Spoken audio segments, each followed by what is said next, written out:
آغاز میں وہیں سے لیتا ہوں.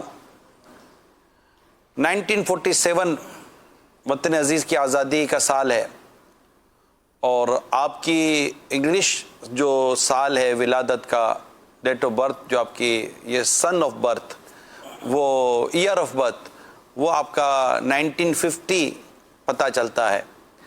تو ایک بڑا عرصہ 3 سال ہوئے تھے جب، اور آج آپ کیسے دیکھتے ہیں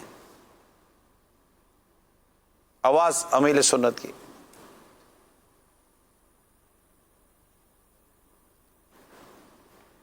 امیل سنت کی آواز ہم تک نہیں آ رہی.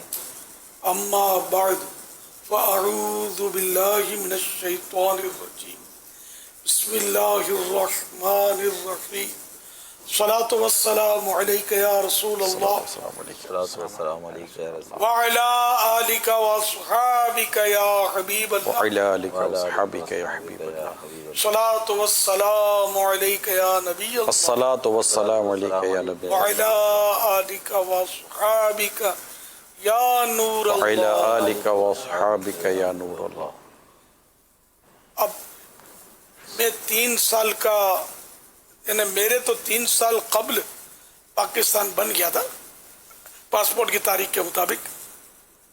یوں ظاہر ہے کہ اس وقت کے حالات تو میں نے بھی سنے ہیں، جس طرح وہ لوگوں نے قربانیاں دی ہیں، اور ہمارا خاندان بھی اسی طرح، مطلب قربانیاں کہنا چاہیے، کیا کہنا چاہیے کہ وہ بس وہ لوٹ مار مچی ہوئی تھی، قتل و غارت گری.